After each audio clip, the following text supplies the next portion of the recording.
Bonjour à tous, pour cette vidéo j'ai décidé de ne pas vous présenter un jeu mais une sélection de petits jeux qui me sont tout à fait adaptés pour les vacances. Et oui, je sais que prévoyant que vous êtes, vous aurez déjà évidemment pris vos billets d'avion, réservé votre hôtel et peut-être même établi une liste de petites choses à visiter ou à manger. Mais la question qui revient toujours c'est le soir, qu'est-ce qu'on fait pour meubler? Alors certes, on pourrait se tartiner de crème après solaire, s'asperger d'anti-moustique et boire du vin. Mais c'est quand même plus sympa si de temps en temps on peut sortir un petit jeu histoire de faire autre chose. Alors, il y a plein de jeux, ne vous inquiétez pas, calmez-vous, tout ça est très clair et très logique. En fait, ce sont des jeux par catégorie, donc vous allez avoir des jeux pour 2 joueurs, des jeux pour 3-4, pour 6-8, selon vous, c'est un grand groupe, et des jeux pour que les enfants puissent jouer, et oui, parce qu'on n'est pas tous des jeunes célibataires, parfois on a des petits marmots et on aimerait bien qu'ils puissent aussi s'amuser en vacances. Quoi qu'il en soit, c'est une sélection avec que des jeux qui sont petit budget, qui sont pas non plus horriblement encombrants et qui sont plutôt faciles à mettre en place et à jouer avec des règles plutôt simples. On va commencer par la catégorie 2 joueurs, donc j'ai pris des valeurs sûres, des choses qui marchent aussi bien avec votre petit copain qu'avec votre meilleur ami ou votre soeur, votre mamie, et on va commencer pour ça par Codenames Duo. Alors, comme dans le Codenames classique, le principe c'est qu'on va essayer de faire deviner à son équipier des mots qui sont affichés sur une grille en utilisant un seul indice. Donc c'est vraiment du jeu de devinette. L'originalité du jeu, en fait, c'est qu'on va jouer ça en coopération. Donc il n'y a plus l'aspect compétition qu'il y avait dans le Codenames classique ou image. Ici c'est vraiment du coop. En duo coop, c'est extra. C'est vraiment très bien, très efficace. Au début j'étais dubitatif et en fait on voit que ça marche du tonnerre. Donc Codenames Duo, c'est pour les gens qui n'ont pas envie de trop se prendre la tête et qui voudraient un truc un peu léger, mais qui fasse un peu quand même chauffer les méninges, mais de manière gentille. Après, il y a évidemment classique incontournable, Seven Wonders Duel. Alors, Seven Wonders Duel, c'est la version 2 joueurs parfaitement aboutie du Seven Wonders classique. Contrairement à celle du classique qui, pour moi, avait quelques défauts et quelques longueurs, ici on est dans un pur jeu de stratégie où on va devoir développer des civilisations en jouant autant sur l'aspect militaire que l'aspect scientifique et en gérant des ressources et de l'argent. Donc en fait, c'est un jeu où on est un peu plus dans la réflexion, mais malgré tout, ça dépasse pas 45 minutes à tout casser. Donc vraiment très agréable, très chouette à jouer à 2. Là par contre, c'est du pur compétitif, c'est la guerre. Et puis ensuite, il y a The Mind. Alors, au début, mea culpa, j'ai lu les règles et j'étais mais qu'est-ce que c'est que cette arnaque? Je me suis dit c'est pas possible qu'un jeu pareil ait un tel succès. Et en fait, on me l'a offert parce que j'avais pas très envie de l'acheter et je me suis laissée prendre au jeu littéralement. Donc ici en fait c'est un petit jeu de défausse de cartes dans l'esprit d'une réussite avec d'énormes guillemets où on va absolument pas pouvoir communiquer. Ce qui se passe, c'est qu'on va aller d'une difficulté très simple à une difficulté croissante et en fait, on va devoir trouver le bon rythme. Alors, je peux pas vous en dire plus sans vous spoiler le plaisir du jeu, mais sachez que c'est un jeu coopératif où on va devoir faire des suites de cartes sans parler. Et c'est vraiment incroyable. Il y a des choses qui se passent dans le jeu qui sont vraiment très bien. Et d'ailleurs, je l'ai mis dans la catégorie de joueurs, mais ça se joue jusque 4. Donc, si jamais ça vous intéresse, n'hésitez pas aussi à l'amener avec d'autres amis. C'est vraiment très intéressant. Très chouette. Alors ici, catégorie 3-4 joueurs. Alors là, on va vraiment faire dans du tout petit format, tant mieux. Et on va commencer par Contrario. Alors je vais vous faire une confidence, c'est que souvent je prends un air blasé quand j'entends des jeux de mots ridicules. J'ai l'air vraiment complètement atterré, mais en réalité, ça me fait assez souvent mourir de rire. Et en fait, Contrario joue vraiment dans cet esprit-là. C'est des titres de films, des œuvres, des livres, des expressions qui ont été détournées et qu'on va devoir faire deviner à quelqu'un d'autre. Exemple, si je vous dis l'astre des gorilles, vous devez deviner la planète des singes. Et voilà, on est dans ce niveau-là et c'est absolument délicieux, c'est vraiment très agréable à jouer et ça marche vraiment hyper bien avec n'importe quel type de public, étant donné que il y a de tout, des expressions, des films et il ne faut pas forcément être méga cultivé pour se plonger dans le jeu.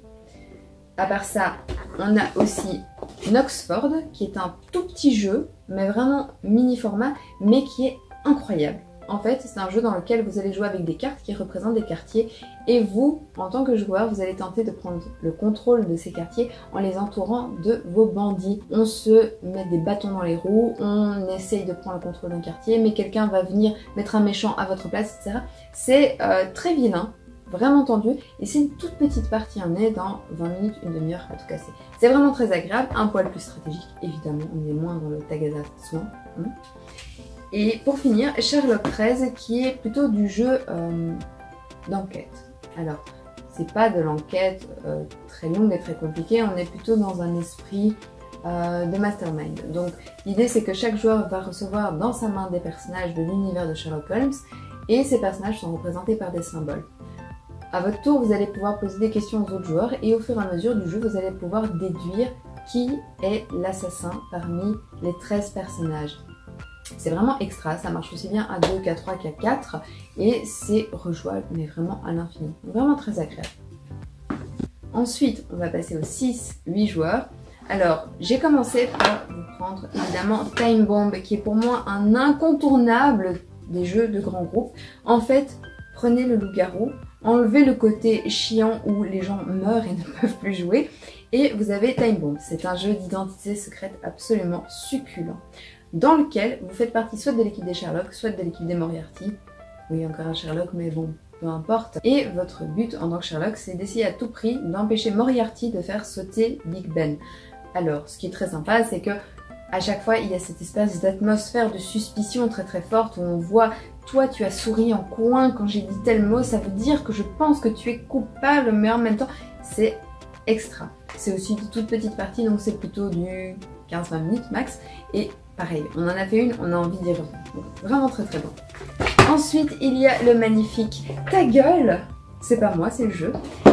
Où là, on est vraiment dans le jeu potache à fond. Donc l'idée, c'est simplement, quelqu'un va piocher une carte avec une annonce, genre oh, je me suis réveillée avec une migraine catastrophique aujourd'hui, et les autres joueurs, armés de leurs cartes répliques, vont choisir celle qui leur semble la plus appropriée. On est clairement dans du jeu où on se balance des vacheries, des vannes tout le temps. C'est vraiment très drôle, c'est bon esprit, c'est facile à jouer, donc c'est très cool. Et pour terminer, Magic Maze, ça se joue de 1 à 8 joueurs, donc ça marche en fait finalement dans toutes les catégories.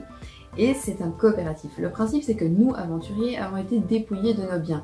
Donc ce qu'on va faire, c'est qu'on va aller dévaliser un centre commercial pour retrouver nos objets magiques. Parce que oui, il y a des centres commerciaux qui ne vendent que des baguettes magiques et des épées.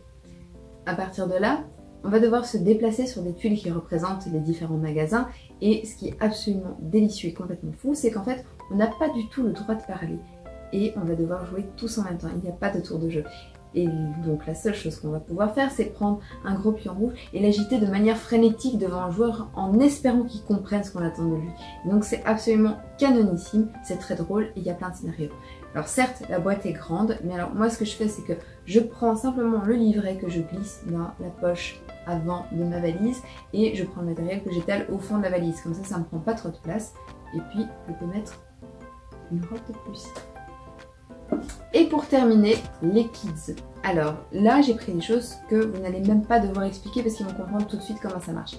Pour commencer, Kikou le coucou, qui pour moi est assez incroyablement bon. C'est tout à fait dans l'esprit d'un Jenga, donc en fait un jeu d'effondrement et d'adresse. Alors le principe c'est qu'on va jouer avec des petits Mikado comme ça qu'on va étaler et qui vont construire la base de notre nid. À partir de là, à son tour, on pioche un Mikado, on va pouvoir le poser comme ça. Et au fur et à mesure, ça fait un nid, oui, qui coule, coucou, etc. Et l'idée, c'est qu'on va devoir poser des œufs à l'intérieur de ce nid sans que ça ne s'effondre au fond de la boîte. Donc c'est complètement drôle, les petits vont adorer, surtout qu'ils ont la capacité, contrairement à nous, à jouer 36 000 fois à la même chose sans jamais se lasser. Ensuite, Time's Up Kids. Alors je sais ce que vous pensez, ouais, Time's Up, c'est du vu et revu, mais en toute honnêteté, c'est vrai qu'il existe depuis 10 ans, mais qui peut dire oh oui, je jouais Time's Up et c'était chiant. Non, c'est toujours drôle. Et en plus, là, c'est spécialement fait pour les enfants, donc c'est-à-dire que c'est uniquement à base d'illustrations. Donc vos petits, à partir de 4 ans, peuvent déjà jouer. Et ça, c'est extrêmement agréable, parce qu'en plus, c'est du coopératif. Donc pas la peine de se lever pour arbitrer qui a gagné, qui a perdu, pas de cris, pas de larmes. Tout le monde gagne ou tout le monde perd. Et pour finir, Oudidit, avec un thème absolument délicieux, le caca. Oui, parce que le caca c'est merveilleux, les enfants adorent le caca, ça les fait mourir de rire. Et l'idée c'est que c'est simplement un memory très rapide, très rythmé, dans lequel on va devoir innocenter ces animaux en disant le pion caca qui est au milieu de la table c'est pas le mien, c'est celui de ton chien ou ton perroquet ou peu importe. C'est vraiment extrêmement drôle. Voilà, donc vous voyez ici que j'ai pris volontairement que des petite boîte, comme je vous disais, déjà pour un souci d'encombrement, parce qu'on préfère laisser un peu plus de place dans sa valise pour des choses peut-être un peu plus importantes, mais aussi au niveau budget en fait. Rien de ce que je vous ai présenté ne dépasse les 30 €. Et parce que même moi, aussi fan de jeux que je puisse être, je préfère garder des sous pour manger une délicieuse pizza sarde, par exemple. Donc, quoi qu'il en soit, j'espère que cette vidéo vous a plu. Si jamais vous avez besoin de plus d'informations sur les jeux, n'hésitez pas à lire l'article que j'ai mis en description, lié, et qui explique plus en détail chacun des jeux. Parce que là, j'ai vraiment survolé, histoire de simplement vous donner un petit avant-goût. Et si jamais vous avez des idées de petits jeux qui sont incroyables et que je n'aurais pas évoqués, n'hésitez pas à les mettre en commentaire. Il y a des gens qui lisent les commentaires. Mais vous, vous êtes bienveillants, donc ce sera que des commentaires gentils. Je vous dis à la prochaine, bye!